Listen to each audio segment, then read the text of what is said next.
Littéraire qui récompense un auteur francophone pour l'ensemble de son œuvre, et la Bourse de la Découverte qui récompense un auteur francophone pour son premier ouvrage de fiction. Cette année, vous pourrez retrouver les deux sélections à la médiathèque Sonia Delaunay. Nous allons vous présenter les 5 romans de la Bourse de la Découverte.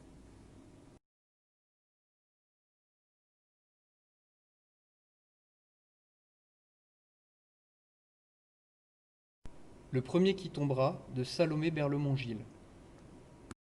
Lorsqu'il quitte Conakry avec sa famille pour fuir Sékou Touré, Hamadi a 11 ans, des parents qui s'aiment, un père respecté qu'on appelle le chirurgien, une mère tendre et solaire dont il est le préféré, 3 frères et sœurs dont il se sent déjà responsable.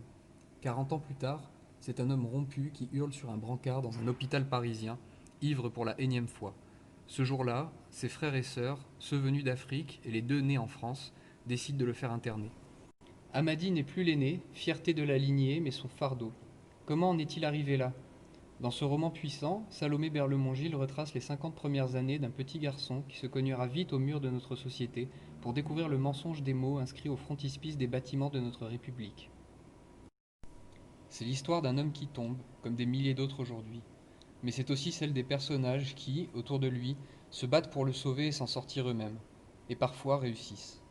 Avec une poésie et une force foudroyantes, cet auteur de seulement 26 ans signe son entrée en littérature.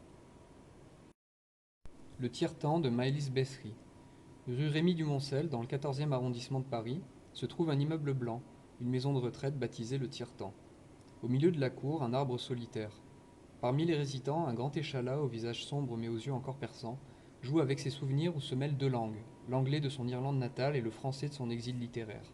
Ce vieux monsieur s'appelle Samuel Beckett. Ce premier roman dévoile un Beckett surprenant, attendant la fin, un comble, devenu pour ainsi dire l'un de ses propres personnages. On voit défiler les épisodes qui ont marqué son existence, mais aussi la vie quotidienne au tiers-temps, où Beckett a réellement résidé. On est saisi par une émotion grandissante à mesure que le roman accompagne le grand Irlandais vers son dernier silence. Le bal des folles de Victoria Mass. Chaque année, à la mi-carême, se tient, à la Salpêtrière, le très mondain bal des folles. Le temps d'une soirée, le tout Paris s'encanaille sur des airs de valse et de polka en compagnie de femmes déguisées en colombines, gitanes, zouaves et autres mousquetaires. Cette scène joyeuse cache une réalité sordide. Ce bal costumé et dansant n'est rien d'autre qu'une des dernières expérimentations de Charcot, adepte de l'exposition des fous. Dans ce livre terrible, puissant, écrit au scalpel, Victoria Mass choisit de suivre le destin de ces femmes victimes d'une société masculine qui leur interdit toute déviance et les emprisonne.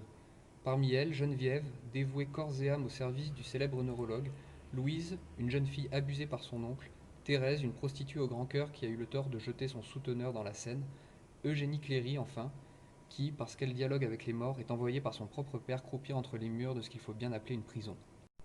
Un hymne à la liberté pour toutes les femmes que le XIXe siècle a essayé de contraindre au silence. Avant que j'oublie, Dan Polly. Il y a d'un côté le colosse unijambiste et alcoolique, et tout ce qui va avec. Violence conjugale, comportement irrationnel, tragicomédie du quotidien. Un gros déglingo, dit sa fille, un vrai punk avant l'heure. Il y a de l'autre le lecteur autodidacte de spiritualité orientale, à la sensibilité artistique empêchée, déposant chaque soir un tendre baiser sur le portrait pixelisé de feu son épouse. Mon père, dit sa fille, qu'elle seule semble voir sous les apparences du premier. Il y a enfin une maison, à Carrière-sous-Poissy, et un monde anciennement rural et ouvrier. De cette maison, il faut bien faire quelque chose à la mort de ce père Janus. Capharnaüm invraisemblable, caverne d'Ali Baba, la maison délabrée devient un réseau infini de signes et de souvenirs pour sa fille, la narratrice, qui décide de trier méthodiquement ses affaires. Et puis un jour, comme venu du passé et parlant d'outre-tombe, une lettre arrive qui dit toute la vérité sur ce père aimé, auquel, malgré la distance sociale, sa fille ressemble tant. Ce crime est à moi, de Philippe Ridet. Histoire d'un meurtre et d'une piscine, ce roman entremêle amour, victoire et défaite du narrateur. Un couloir de natation suffit à séparer la mort des passions brèves et ensoleillées. La piscine, miroir de nos vies, de nos comédies estivales et de nos premières blessures sociales.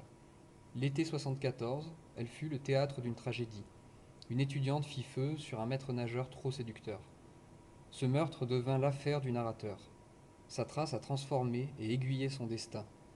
Ce crime est à moi est une confession sidérante sur les conséquences d'un fait divers dans une petite ville de province et un tableau des années 70. Vous pouvez retrouver cette sélection, ainsi que la sélection du prix littéraire, à la médiathèque de Biot. A très bientôt dans nos médiathèques.